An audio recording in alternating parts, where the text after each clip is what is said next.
Bonjour à tous et bienvenue dans cette nouvelle vidéo où aujourd'hui je vais vous présenter un projet sur lequel je travaille depuis plusieurs jours maintenant. Il s'agit d'une lampe de bureau articulée qui est totalement réalisée à l'impression 3D. Donc j'ai réalisé la modélisation et l'ensemble de l'assemblage. Et aujourd'hui, on va voir ensemble comment la réaliser chez vous. Donc évidemment, je vous mets tout en description, c'est-à-dire tous les fichiers d'impression ainsi que les quelques composants que je vais utiliser dans cette vidéo. Comme ça, vous avez toutes les références. Et puis écoutez, je vous propose de commencer sans plus tarder.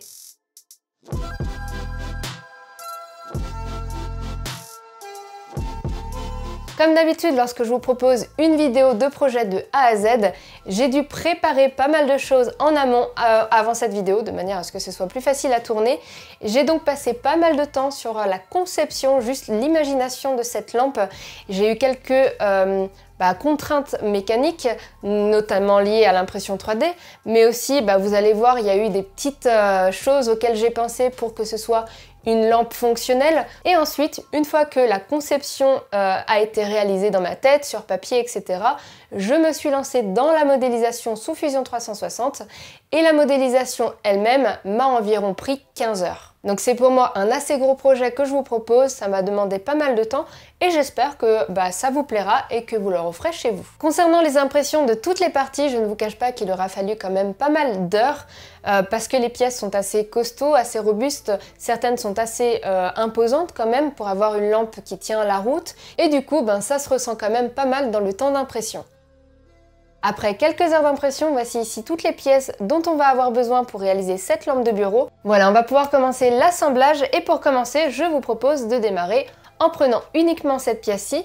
On va y coller des sections de bande LED pour constituer un panneau à LED. Comme j'ai déjà commencé à le faire, je découpe des sections dans ma bande LED. Ici, j'en ai déjà 7 et je fais ma 8e. Elles font à peu près 15 cm de longueur. Voilà, il suffit maintenant de coller les bandes LED sur le support. J'utilise des rouleaux de scotch pour maintenir le support en place et je vais tout coller à la suite comme ça pour faire un panneau à LED. Alors j'ai décidé d'alterner le sens des LED de manière à ce que le câblage soit beaucoup plus simple pour les relier entre elles. Maintenant qu'on a fait ça, on va avoir besoin de fils rouges et de fils noirs, ainsi que d'un module qui va nous permettre de faire varier la luminosité à l'aide d'une télécommande qui est fournie avec. Donc je vais d'abord utiliser ceci, on va relier à la première bande LED et ensuite avec les fils, on va relier toutes les autres. Et donc pour ce faire, je vais utiliser mon fer à souder préféré. Comme vous pouvez le voir, il est assez compact. Et en plus, et surtout, il chauffe très rapidement. Vous pouvez voir qu'il passe de 0 à 350 degrés vraiment en quelques secondes. Voilà, et puis maintenant, il suffit de souder le fil plus et le fil moins du module directement sur la première bande LED. Voilà, maintenant qu'on a fait ça, on va maintenant relier les bandes LED avec les fils. Alors, petite mention sur les fils que j'utilise, c'est du fil extrêmement souple, c'est du fil qui est avec une gaine en silicone, donc je les trouve plutôt pratiques. Le silicone ne fond pas facilement au contact du fer à souder et surtout, il ne casse pas facilement. Voilà, c'est une petite mention, je vous conseille de tester si jamais vous n'avez pas l'habitude d'utiliser ces fils-là. Personnellement, c'est ceux que j'utilise principalement. Donc là, je vais simplement faire des petites sections, je vais dénuder ces sections des deux côtés, étamer les deux côtés ainsi que les bornes des LED et ensuite je vais relier tout d'affilée. Voilà, j'ai tout fini. Bon, en fait, ça m'a pris, je dirais, une vingtaine de minutes, donc c'est pas si long que ça. J'ai branché le module derrière à mon alimentation de labo de manière à tester. Donc j'allume, c'est évidemment réglé sur 12 volts, évidemment. Vous voyez que ça éclaire très bien. On a, ça éclaire très bien. Évidemment, avec la petite télécommande qui est ici, on va pouvoir allumer et éteindre la bande LED. Et on a également des programmes préétablis sur des pourcentages de luminosité, à savoir qu'on a ici 100%, 80, attendez que je vois bien, 60, 40, 20 et 10. Ça scintille chez vous, mais c'est totalement normal, je vous rassure que dans la vraie vie, ça ne scintille pas. J'ai bien une luminosité qui varie entre 10 et 100%. Donc voilà, télécommande super pratique, on n'a pas de bouton, on a juste une petite télécommande. Voilà, ça marche nickel. Je vais pouvoir éteindre. Alors ensuite, je vais utiliser du plexi de ici 1,2 mm d'épaisseur. Je vais me servir de ça pour me guider. Et le but, c'est de simplement découper la même taille dans ce plexi pour pouvoir avoir un diffuseur à LED pour voilà, faire quelque chose d'un peu plus uniforme, ou en tout cas avoir quelque chose qui va permettre de protéger un petit peu les LED et avoir quelque chose de plus fini. Donc voilà, avec un petit outil qui est spécialement conçu pour découper dans du plexi, je vais simplement utiliser une règle, tracer et voilà, découper le plexi. Voilà, j'ai ma forme, vous voyez, c'est vraiment pas compliqué de couper du plexi. Je retire la partie qui protège de l'autre côté. Pour le faire tenir, on aura besoin de ces petits bitonniaux ici, ainsi que des aimants qui sont spécialement à la bonne taille, hein, puisque la modélisation, je l'ai faite sur mesure. On va tout simplement récupérer chacun des morceaux. On va y mettre un aimant à l'intérieur. Ça se clipse directement, il n'y a pas besoin de faire grand chose. Pareil avec l'autre partie, donc hop, comme ça. Voilà, j'ai maintenant assemblé toutes mes parties avec les aimants à l'intérieur. Il suffit simplement de les mettre à l'intérieur des trous. Alors là par contre c'est un peu lâche chez moi. Il faudra pas hésiter à mettre un petit point de colle si c'est gênant. Et ici, hop. Donc là je vais mettre les aimants comme ça sous le plexiglas. Et là, hop. Donc en fait ça permet de changer facilement le plexiglas ici. Si vous avez besoin de quelque chose qui va être beaucoup plus, par exemple, jaune, ou vous pouvez mettre des gélatines en fait. C'est l'avantage du système que j'ai imaginé. Voilà. Alors pour ma part, je vais mettre quand même un petit point de colle parce que je sens que les bitonniaux ici, ils tiennent pas suffisamment bien. Et je voudrais que ça tienne un peu mieux. Alors maintenant que cette pièce-ci est terminée, on viendra dessus un petit peu plus tard. Du coup, je la mets de côté. Et on va maintenant utiliser trois autres pièces, le pas de vis, la partie qui s'éclipse au bureau et qu'on va maintenir en dessous avec le pas de vis, ainsi que cette pièce-ci qui est assez... voilà, c'est une pièce qui m'a demandé énormément de réflexion, ça paraît pas comme ça, mais vous entendez déjà un petit peu à l'intérieur, j'ai en fait à l'intérieur des écrous. Je vais vous expliquer un petit peu tout ça, mais pour la petite histoire, quand j'ai essayé d'imaginer cette lampe, il y avait une partie qui m'embêtait un petit peu. Bon bah une lampe articulée, on voit à peu près comment ça va fonctionner. On a des bras, on a des molettes qui vont permettre de maintenir les bras dans la position qu'on souhaite. Mais il y a aussi une partie qui va permettre de faire une petite rotation de gauche à droite sur la lampe de manière à orienter la lumière où on souhaite. Cette partie-là, elle m'a demandé vraiment beaucoup de réflexion. Je me suis demandé comment je allais faire pour que ce soit efficace et que ce soit facile à imprimer. Et aussi, j'ai une contrainte physique, c'est le poids de la lampe. C'est ma base, donc c'est une partie qui va récupérer pas mal de poids sur cette lampe-là. Et du coup, voilà, j'ai passé bien 1 heure à essayer d'imaginer le bon système. Donc c'est une partie qui va, comme vous pouvez le voir, pouvoir tourner. Donc on va pouvoir orienter la lampe en faisant tourner cette partie-ci qui est le socle de la lampe. Et comment ça fonctionne? Alors il faut savoir qu'elle a été imprimée en une seule fois et à l'intérieur on a une forme qui va pouvoir être imprimée sans pour autant toucher la partie du dessous. Donc en fait on a deux pièces très proches mais qui ne sont pas collées. Vous pouvez le voir dans le logiciel de modélisation en vue de coupe pour voir à l'intérieur comment ça se passe. Le système que j'ai imaginé et que j'ai vu nulle part fonctionne très très bien.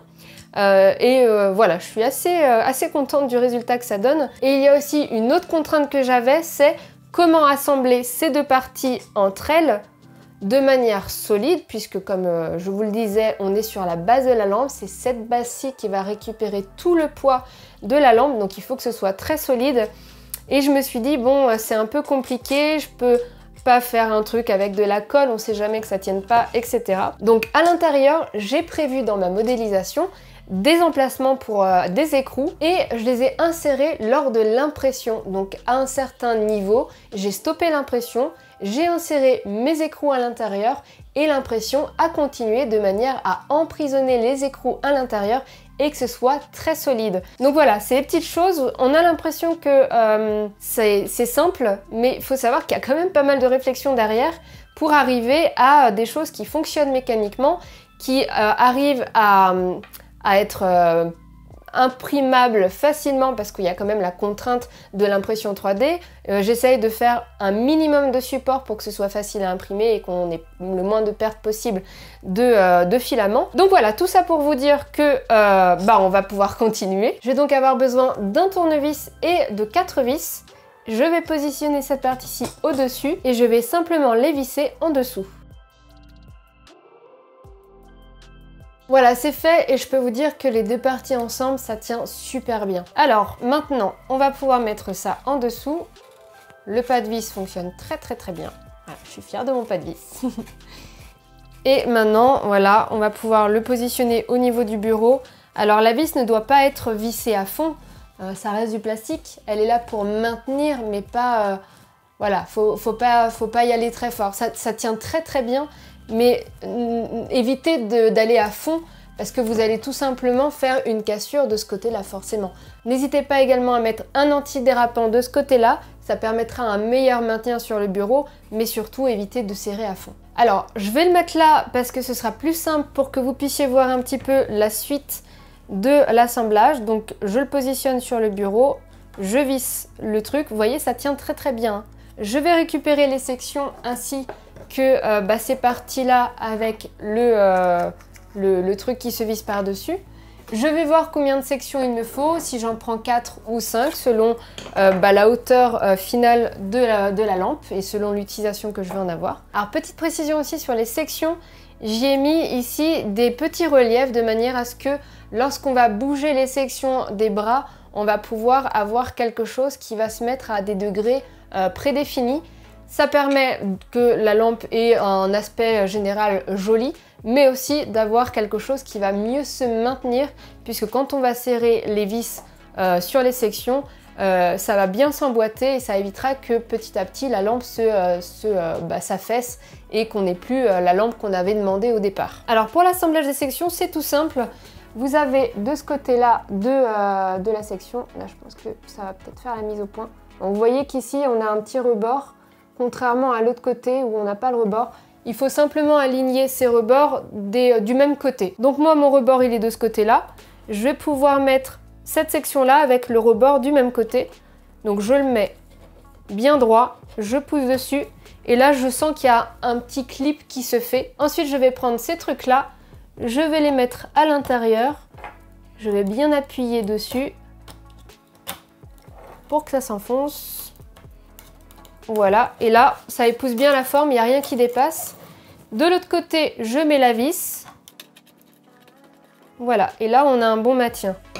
Bon, là, je pense que je vais partir hors cadre. Je vais l'incliner un tout petit peu pour que vous puissiez au moins voir ça. Donc, comme je vous le disais, on a des sections. Là, vous ne l'entendez pas spécialement, mais quand je le tords, je sens qu'il y a une accroche sur les angles dont je vous parlais juste avant. C'est vraiment du Lego, hein. J'adore. C'est super, j'adore ça. Je suis vraiment contente d'avoir réalisé cet objet-là parce que pour le coup, on a vraiment une lampe assez importante. Vous voyez, c'est chouette d'avoir fait ça en impression 3D à partir de l'imagination. Moi, franchement, j'adore et je vous encourage vraiment à faire de la modélisation et inventer des trucs. Commencez par des choses petites si ça vous paraît fou. Mais sachez que j'ai commencé à faire des toutes petites choses en impression 3D. La modélisation, mon premier exercice personnel, c'était un engrenage. Voilà, donc commencez petit, soyez passionnés et je suis sûre que vous allez apprendre. Même si c'est à votre rythme, vous allez apprendre.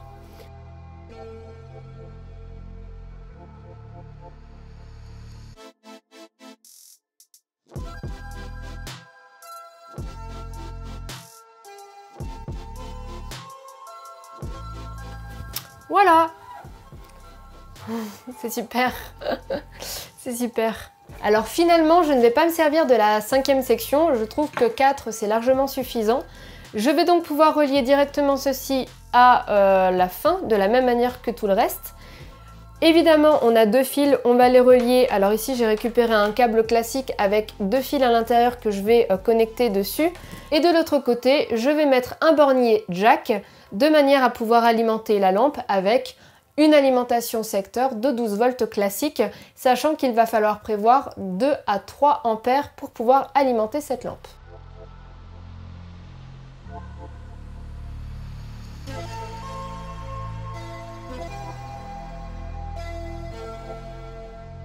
Voilà, donc ici c'est tout bon. De l'autre côté, on a mis ça, donc c'est parfait. Et ensuite, pour terminer, je vais mettre le couvercle par-dessus. Voilà, pour avoir une petite finition sympa. Donc maintenant, tout est bon.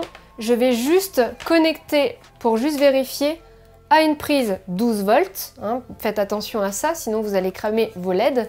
Et avec la télécommande, je vais allumer. On peut voir que ça fonctionne bien. Je vais mettre à 100% histoire que ça scintille pas chez vous. Et bah écoutez... ça éclaire bien, ça éclaire super bien. Hop, j'éteins. Et puis bah écoutez, on a presque terminé. Il suffit de mettre ça au bras.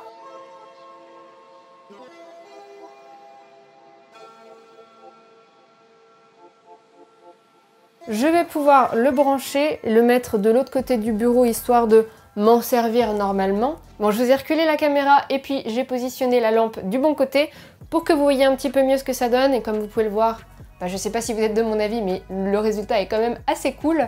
Comme je vous le disais, pour le plexiglas, n'hésitez pas à sabler la vitre de manière à avoir une meilleure diffusion. Personnellement, ça me gêne pas comme ça, mais bon, peut-être que pour vous, ce serait trop de lumière, je ne sais pas. La télécommande, c'est quand même super pratique de pouvoir allumer, éteindre la lampe de cette manière-là. Voilà, je sais pas quoi vous dire à part que je suis vraiment fière de cette réalisation. J'espère vraiment que ça vous a plu.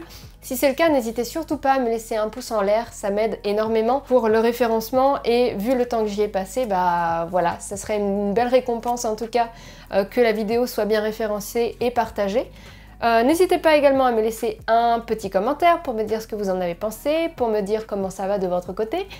Et puis, vous pouvez vous abonner à la chaîne comme d'habitude en cliquant sur le rond qui s'affiche ici à votre écran et en activant la petite cloche qui vous permettra d'être notifié lorsque je mettrai une nouvelle vidéo en ligne. Et moi, je vous dis à très bientôt dans une prochaine vidéo.